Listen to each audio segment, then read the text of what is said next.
Welcome to Arizona Roundup with Stuart Rosebrook at Sharlot Hall Museum in Prescott, Arizona. My guest today is Matt Brassard of Matt's Saloon, a cornerstone of Whiskey Row in downtown Prescott. And Matt, welcome to the show. Hey, thank you for having me, Stuart. I appreciate it. You're very welcome. I had the chance a few years ago to meet the original Matt of Matt's Saloon, and I was able to tell him how much I appreciated his great country western classic honky-tonk saloon on Whiskey Row.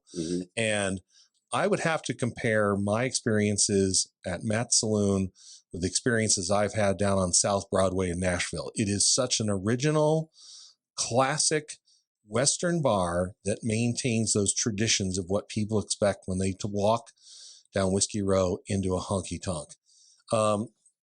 Tell me, Matt, when did you come to Prescott and become the owner of Matt's Saloon? So I moved to Prescott in 1998 to go to school at Embry-Riddle. And I was just bartending going through school and bartended at a few different places in town and ended up at Matt's. And then it was just kind of started from there. All right. So it sounds like you moved here from somewhere else to come to Embry-Riddle, which means you're interested in flying and engineering. Where did you grow up? What brought you to Prescott, Arizona? I grew up on a farm in Vermont. I was the youngest of 9 kids and a big Catholic family. And yeah, I had always wanted to fly. And actually originally I was supposed to go to Daytona Beach, Embry-Riddle, and I got down there and it just didn't feel right. And I turned around and went back to Vermont for another semester and ended up finding the one here in Prescott and just took a chance. It seemed more my style. I love to ski and mountain bike. And right. And Prescott still, if you've grown up in Vermont, and I grew up in North Hollywood, California. Big difference. Big difference. Spent a lot of my summers here in the Prescott area as a kid. But I remember one of the first times I went to Vermont, and I think Vermont's one of the most beautiful corners of our nation. It's beautiful. And I want to hear a little bit more about where you grew up. But a quick Vermont story. I was working at William & Mary down in Williamsburg, Virginia, and we printed our alumni magazine in South Burlington, Vermont. And so I would go up there for 3 or 4 days during the printing process, and I would then, on my free time, walk around downtown Burlington, and I'd seek out the classic diners and the local restaurants. Ooh, did you ever go to Bove's?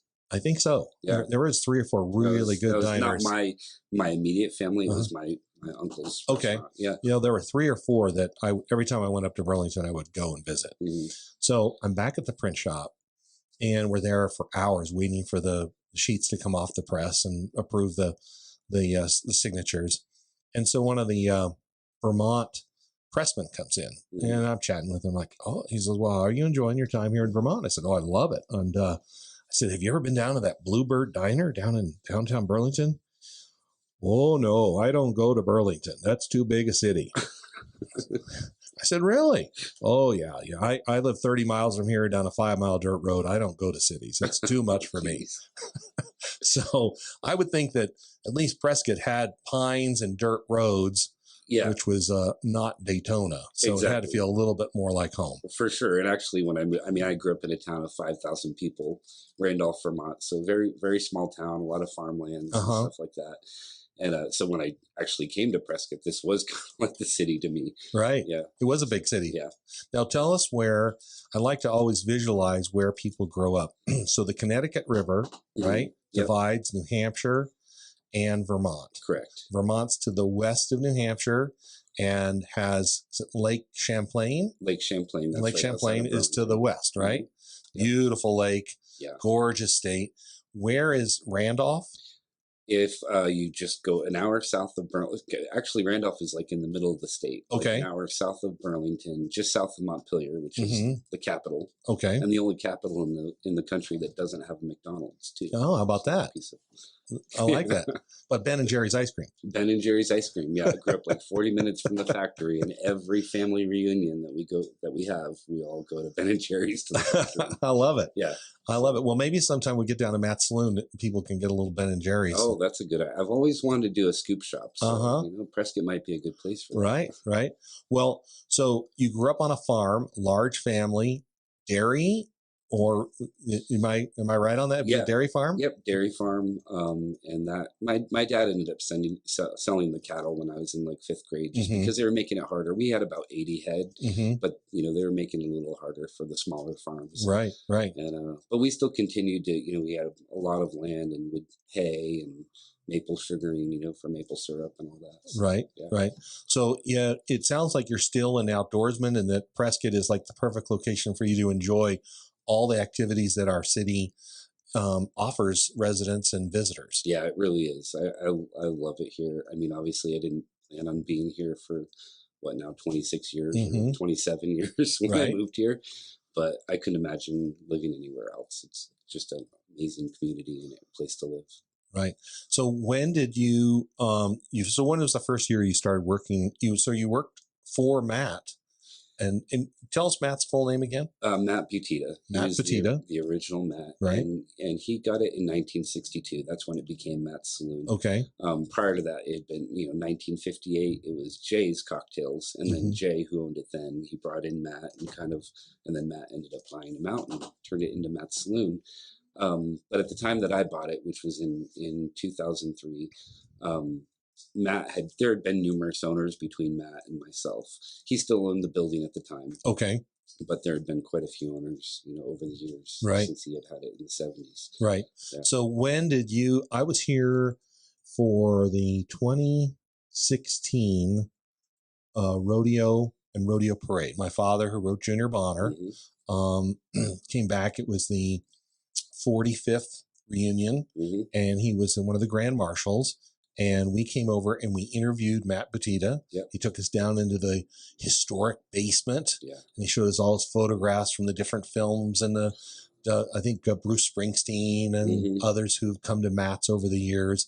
And I tell you, I must have been 12 years old. And he said, "Do you want to come downstairs and see what's down here?" And then he's like, "Do you know about the ladder above the bar, above the pool table?" You still have that ladder above the pool table? We still have that ladder and use it pretty much on a weekly basis. And that ladder was left there by the Grips who worked on the film Junior Bonner. Because when they weren't working, they were at Matt's Saloon. Yep. They had good taste, and because they were filming all day next door at the Palace. Right. So the Palace wasn't really open for drinks in the evening. So the one other anecdote is, and I don't know if he's still alive, but the bouncer in Junior Bonner, Tiny, was working at Matt's when the film production came into town.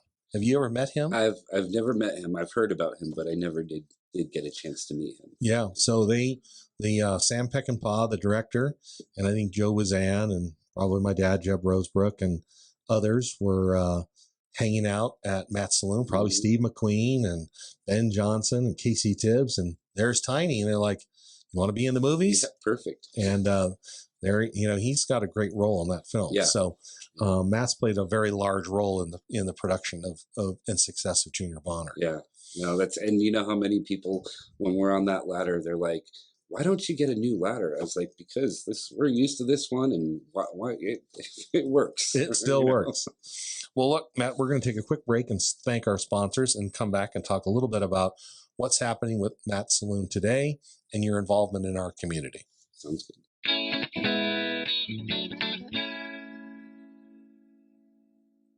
If you're looking for the store that has everything, Prescott True Value Hardware might be your answer.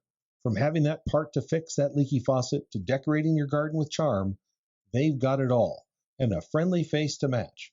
For over 30 years, they've proudly served Prescott, supporting neighbors like you and local nonprofits along the way.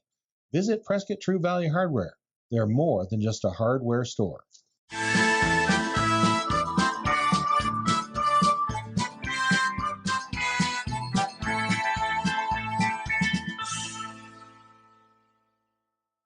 This is Stuart Rosebrook on Arizona Roundup at Sharlot Hall Museum, and my guest today is Matt Brassard, the owner of Matt's Saloon, a cornerstone of Whiskey Row here down at the Courthouse Plaza on Montezuma. And we were talking a little bit earlier about growing up in Vermont and growing up in Los Angeles, the differences. And we were also talking before we started the show about country music, because if you go on the Matt Saloon, your website, you have got a great lineup of musicians that come in from all over the country, travel here, they're on tour, and they make Matt's Saloon a cornerstone stop. And we are talking about how we grew up listening to country music because our parents loved it. Now, I fell in love with country music and then became a fan of rock and roll and jazz and blues. But I think you have a different opinion growing up in the 80s and 90s on country music in Vermont. Tell me about that. Yeah, there is a local radio station that my parents always played. The radio was always on in my house, and it was always country, and country was different back then. Oh yeah, for sure. And so it was an acquired taste for me, and even up until buying the bar and all that, it took a little bit, but. Now, I mean, that's all I listen to, kind of. Well, and it's kind of morphed a little bit. I grew up with KLAC 570 AM. Wasn't even an FM radio in the car, right? Yeah. And I tell people that was the station. My parents, it was locked to KLAC unless the Dodgers or the Rams or the news was on. It was country music. But right down the road, there was Crosby, Stills, and Nash, and Mamas and the Papas, and the Rolling Stones, and the Nelsons, and you can go on and on. Later, Tom Petty, and on and on. All the great musicians, the Eagles, and Joni Mitchell, and all these different musicians mashing together, creating great American music. Right. And now, I think country music. There's this great Americana happening in country music because a lot of people can't, in the 60s and early 70s with outlaw country and outlaw rock and different in folk country or folk rock, Bob Dylan, etc. There wasn't, you had to be in one category to be marketed. Right. But now that their music across all kinds of genres. Beyonce just won Country Album of the Year at the Grammys. So that's right. That shows how far it's right. It flips it upside down. Yeah. So when you purchased Matt's and you decided that you're going to make a stake in the saloon business, tell me a little bit about how you then went about putting your name on this bar in terms of music and entertainment. And if somebody comes to town or lives here and hasn't been to Matt's recently, what can they expect on a weekly basis visiting the saloon? Yeah. So, it was very, I have a business partner, Marco Spitia, and Marco grew up here. So, and, it was very important to us to carry on that country music tradition and keep it a honky-tonk. We could have bought it and turned it into a rock bar, which back in 2003 at the time, it probably would have been a little more successful because country was still really kind of just started to get more mainstream, like in the I would say around 2006, 2007, it kind of started to become more mainstream. But I can remember even when I was going to Embry-Riddle, a lot of my fellow classmates and stuff, they didn't want to go to Matt's because it was country. And now it's like, you see a lot of the young people there. Right. So it was really important for us to keep the history, keep it country, and just really take a lot of pride in our live music and having good quality live country music and dancing. Right. Well, and I think that for any of us who used to come up over the 4th of July and come down to Whiskey Row, that Matt's was country and rodeo. The Palace, which became a restaurant in the 90s. In the 80s, it was still, it could be rock, it could be country. Right. You never, they played a variety, but Matt's was always country music and was the number one rodeo bar on Whiskey Row. Yeah. And there was... I like to think we still are. I think you still are. You are. And there used to be the Wagon Wheel that was, and Riata Pass that had country music here in Prescott, but it was country music and the rodeo, number one rodeo bar on the row was Matt's. And then you had the Palace, which of course was the Palace. Right. And then I think it was Moctezuma's. It was also the Western. Oh, now Billy's Western. Right. Yeah, back in the day. I think it's now 1881. Yes. And then the Birdcage. And They all had their flavor. They all had their patrons. And so when you came up for the 4th of July, you can almost kind of get your hand stamped maybe up and down the row, Right. but you would define yourself on, I'm going to Matt's. That's where the dancing is. That's where the country music is. This is rodeo week. Yeah. That's where you have to be. Yeah. But in running a bar year round and a saloon, you've had to establish consistency in not just 4th of July, but country music all year round, dancing, and then become a part of community, getting out there in the community. So tell us a little bit about how you've kind of changed the bar so that it's more mainstream and everyone sees it as a cornerstone of our community. Right. Yeah. I mean, that's definitely been our biggest thing over the years. And even, I mean, I was 22 when we bought the bar, so I was still kind of learning as we went. But I did know that we had to be consistent because the previous owners, they were kind of trying to do like the, country one weekend, rock another. So you just never knew what you were going to get when you got into Matt's. And so we were very, I remember we had a local band, Latigo.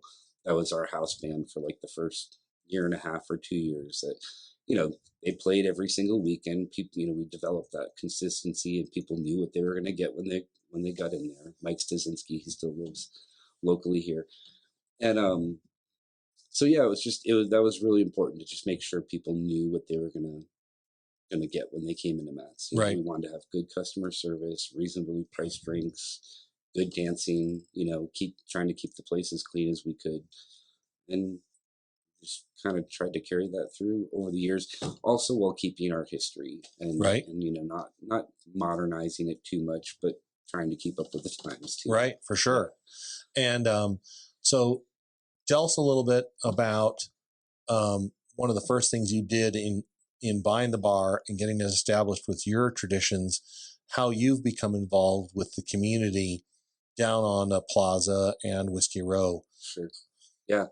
That was always a very important thing to me too, was to, we're a bar, people can look at them whatever way they want. Some people don't go to bars at all, and they think that people that go to bars are bar owners. They're just putting drunks out on the street, and that's of course not what we want to do. People still need that outlet and a place to dance and socialize and all that. So I knew from day one it was very important to be a part of the community, give back to the community, and not just sit there and take kind of thing.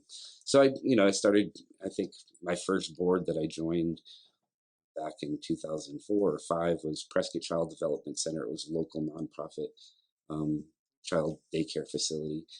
And over the years, I ended up on the tourism board. I'm currently still on the tourism board for the City of Prescott Tourism Advisory Committee. So we oversee the bed tax that's collected, and I make recommendations to City Council as to how that's spent.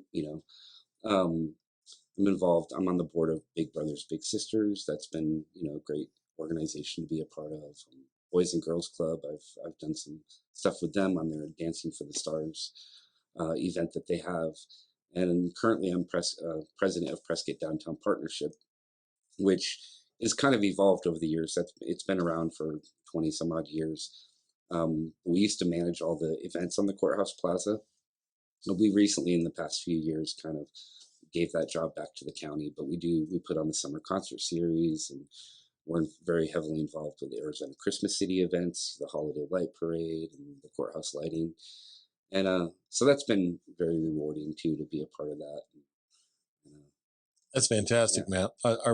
I think that's something that why Matt's has remained such a cornerstone of our community is, you took an establishment that easily could have been changed or disappeared, and you understood its traditions, mm-hmm. and then it become now, as it's really the face of the saloon, mm-hmm. A cornerstone of our community, and ensuring that Matt's is part of that ongoing tradition and heritage here in our community. Yeah, for sure. All right. Well, we're going to take a quick break, and then we're going to thank some more of our sponsors. We're going to come back and we're going to talk about New Year's Eve and the boot drop. All right.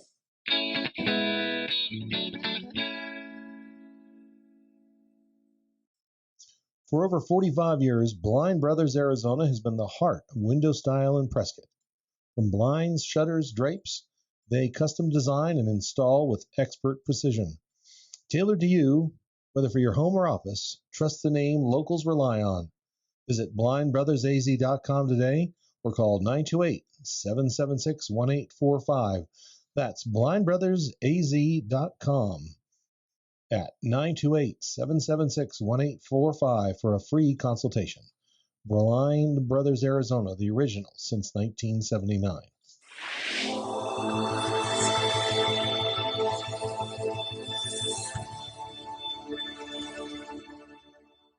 I'm Stuart Rosebrook at Arizona Roundup at Sharlot Hall Museum, and my guest today is Matt Brassard, and we've been talking about Matt's Saloon, a business that he's been in since 2002. Is that right? 2003. Yeah. All right. Actually had a bar upstairs above Matt's. There's another bar.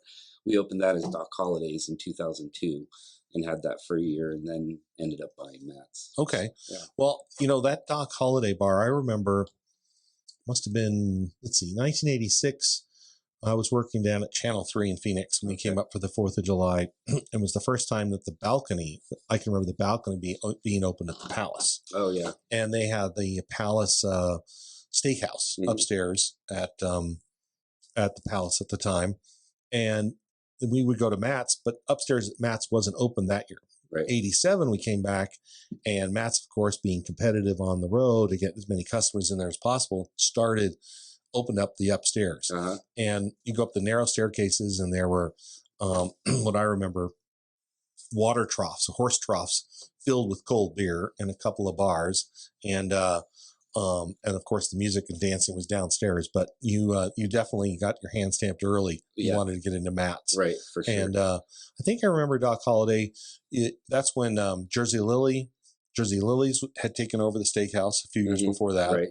And then I do remember Doc Holiday's being upstairs. Yeah, we had live music and different things going on, events going on up there. But then eventually we did sell the upstairs, just kept Matt's, but then we acquired it again years ago, and actually we're getting ready with plans to reopen it up there. So hey, that's fantastic. I have been watching.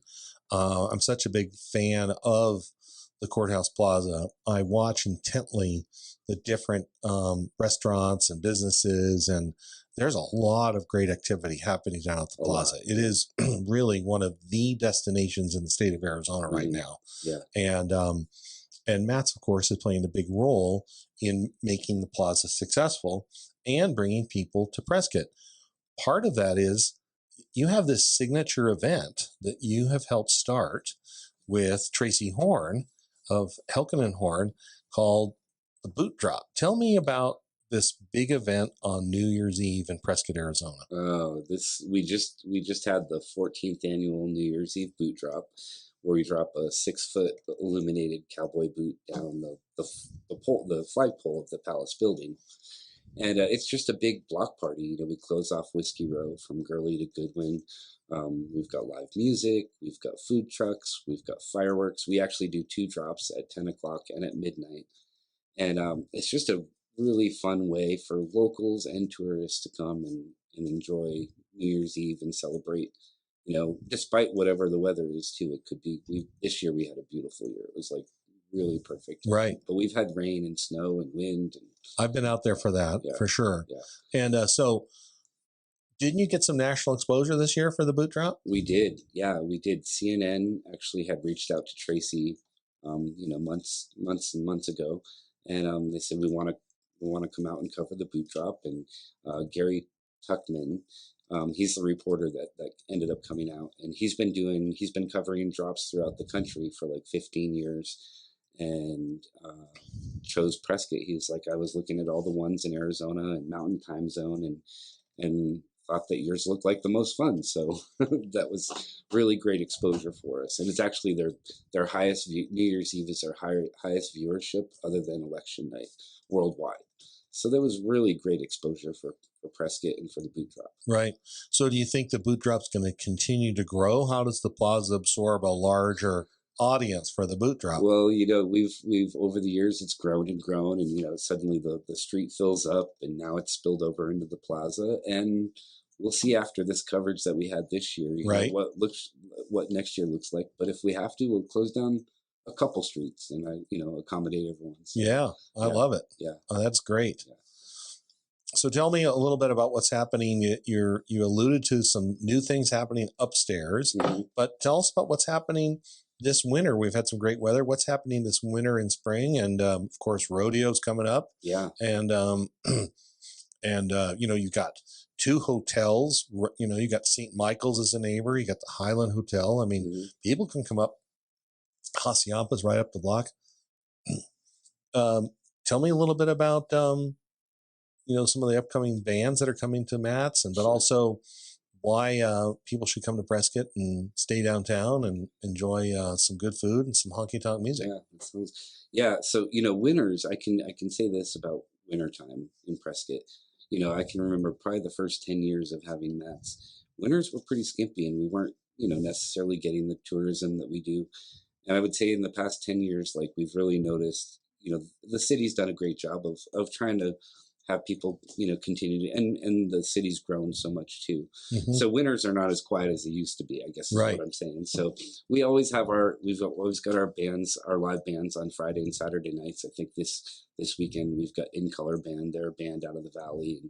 And we have the St. Patrick's Day pub crawl coming up on March 17th. That'll be, I think it's the 16th annual or 17th annual. It's been going on for a long time, and that's really grown. And this year, I think we have a record number. There's been a lot of new places that have opened up. I've heard that. And so I think we have like 15 bars/restaurants on the pub crawl.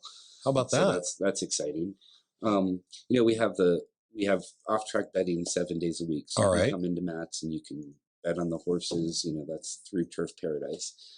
And so we have the Kentucky Derby. That's always the first weekend in May. Right. And once we hit those weekends in May, there's always something going on in the plaza. So it's bringing people up from the valley and all over the arts and crafts festivals. So just, come to Prescott and enjoy everything that we have to offer here, because there's a lot. We've got a lot of new restaurants, and just it's a great place to come and visit. Well, and the thing about coming to Prescott and parking down at the plaza is that we're broadcasting live from Sharlot Hall Museum, which is just about less than a quarter mile from the plaza, and where you can learn about the men and women who settled the community, about the men and women who lived here before the American settlement, before the territory, and soak in that Arizona history and heritage, and then walk up to the plaza and have dinner and go dancing. And so we really think that Sharlot Hall Museum has this great partnership with the plaza and our history. Of course, the Western Heritage Center right down the street, right down a couple doors down from the birdcage. And so I think we are living in a community that really believes in its history and heritage. And are proud of it. Want to share it with the next generation. And so we're always trying to find ways that we can bring our tours from the plaza down to Sharlot Hall and vice versa. Right. And I think that we have some history and heritage here with music. I know we've got some musical instruments in our collection. And I think at some point we need to think about doing some kind of partnership with at the museum and exhibits and on the history of Whiskey Row and that kind of Wild West history that brings so many people to Prescott. Yeah. And we appreciate everything that you guys do, to capture that and bring them here. So do you have people that come in to Matt's and say, did Doc Holliday drink here or did Wyatt Earp drink here? Yeah. A lot. And, we're, next door, the Palace, that bar, that it burned down, but they carried that bar out and you tell them the whole story. Right. People just love that. They love, especially if they're didn't grow up out here or, are not from here and from another location. Like they love the Western history. That's right. Yeah. And, right down the street, I'm going to have right down the block, just north of Matt's is a new sign to Doc Holliday. So dedicated just right on the north, whatever it is, the north corner there, the northeast corner of Montezuma and Gurley is a sign dedicated where Doc Holliday lived in 1879, 1880. I didn't know that. Thanks for teaching me that. Yeah. We're going to come right back and talk a little bit more about the legends of Whiskey Row.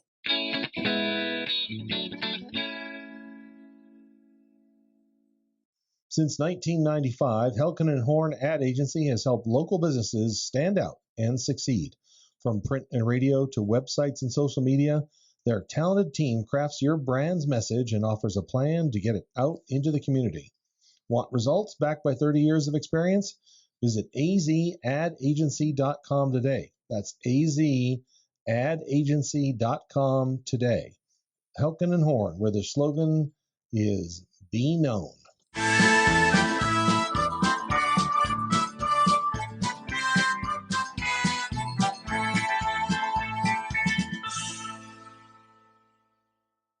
This is Stuart Rosebrook on Arizona Roundup at Sharlot Hall Museum, and my guest today is Matt Brassard. And before the break, we were talking about some of the legends of Whiskey Row and Matt's Saloon. Now, we know that Whiskey Row burned down in 1900 and was rebuilt, and your bar, Matt's Saloon, is in one of those historic buildings. Tell me a little bit about that building. Sure. Yeah, we're in the historic D Levy building that was built in 1901 after the fires of 1900, and it was a mercantile basically until just after Prohibition in 1934, and that's when it first became a bar. So it was a great mercantile up until then, and then I think in 1934 it became the bungalow. It was I've seen pictures of it, and it looks more like a bungalow. I love that. Kind of like a buffet style. There was booths and everything in there, and yeah, and then over the years, it just became more of a bar than anything So else. it was called the Bungalow, and then you said it was Jay's? Yeah, I think it was. I'm pretty sure there was a Van Etta's. I'm not sure where that name came from. Uh-huh. It was Van Etta's, or it was the Bungalow, Van Etta's, and then Jay's. At some point, I'm not exactly sure, and I've tried to kind of find some of the history on exactly when it became that. Yeah, and then it was sold to Matt's, yeah, and to Matt, yeah, and then in 1962. So it's been a cornerstone next door to the Palace, and we know that right nearby, there was a barber shop, and I think Chinese food. Yeah, I've heard that. on each side of the entrance to the Palace. Okay.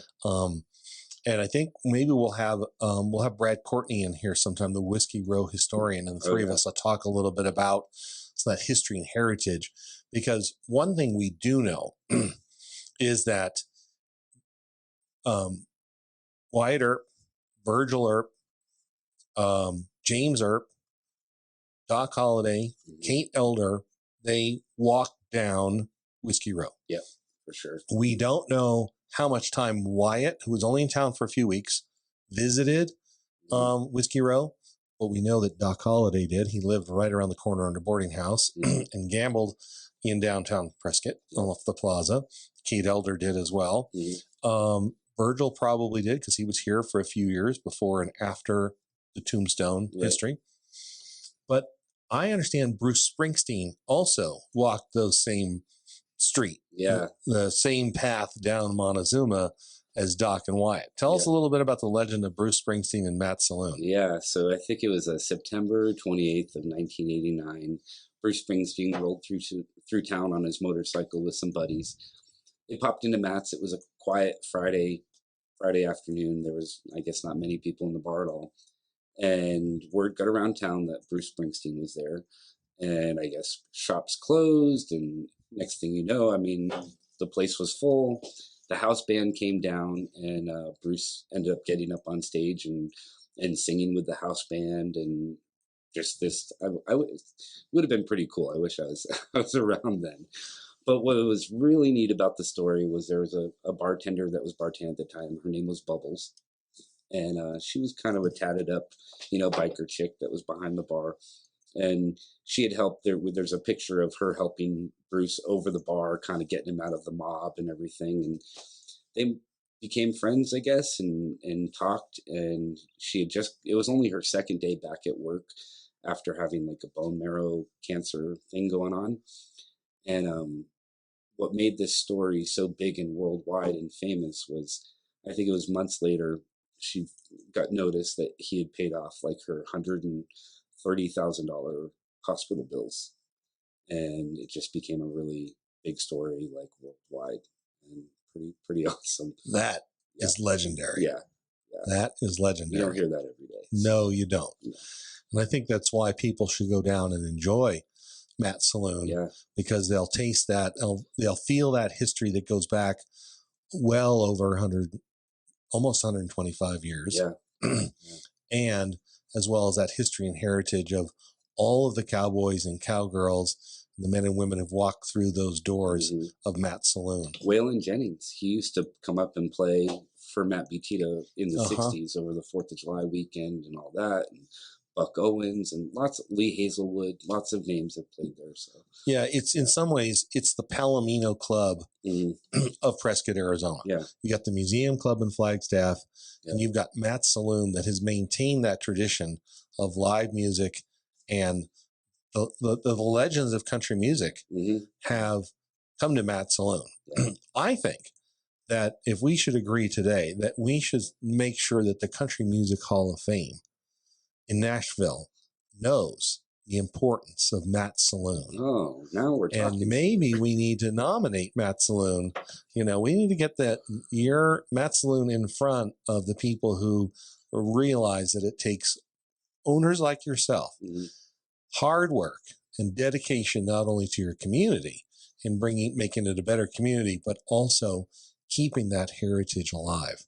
And I think, Matt, that you take that very seriously.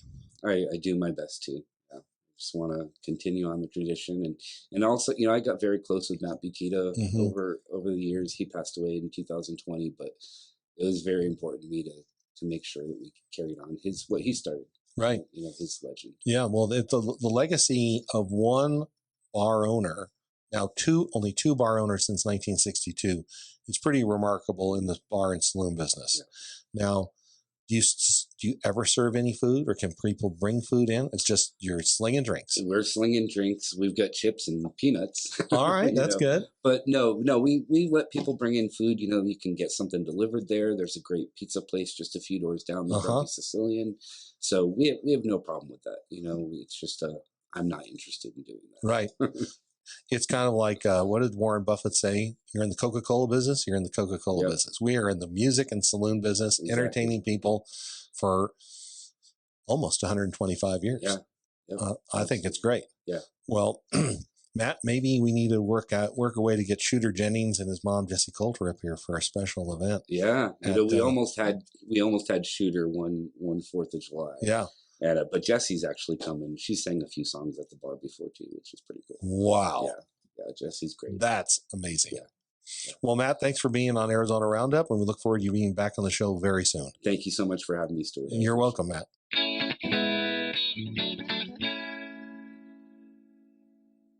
Since 2007, Pinion Painting has been transforming homes and businesses with over 40 years of firsthand experience.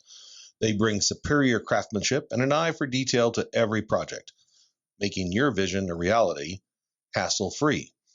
Your time is precious. Trust Pinion Painting to get it right the first time. Visit Pinion Painting today and let them transform your space. On the web at pinionpainting.com. That's pinionpainting.com. Well, that's a wrap, folks, and thank you very much, Stuart and Matt. Wonderful storytelling time from Sharlot Hall Museum. And that's what the museum is all about. It's not just places where you go and see something. It's where you can learn something and even be entertained. That's right, Twilight Tales, March 11th at 4:30 p.m. at the museum, stepping off the page. And it is by Jody Drake, based on the acclaimed book Hellraisers and Trailblazers by Bob Bosbell and Janet Bommersbach. This will be a theatrical event, and it offers an immersive dive into the lives of 10 iconic women who shaped the Western frontier. The performance is directed by Jody Drake and featuring volunteer actors from the Prescott Heritage Foundation, and it blends captivating storytelling, authentic costumes, and dynamic performances to bring history to life. And it will take place at the Education Center Auditorium. Seating will be limited. Tickets, $25 per person, are required, no refunds. Please don't miss this engaging tribute to the untold stories of women who defined the American West. And that's all of the wonderful, unique things that happen, and they're happening all the time. So make sure that you are a part of what we do here at Arizona Roundup. We thank you for being a part of this particular program. Please recommend us, share it with others, and thank you to our sponsors who've made it all possible. All the best to you, and we'll see you around. So take care, ride high, be brave, be bold, and be kind to one another. Till next time, bye for now.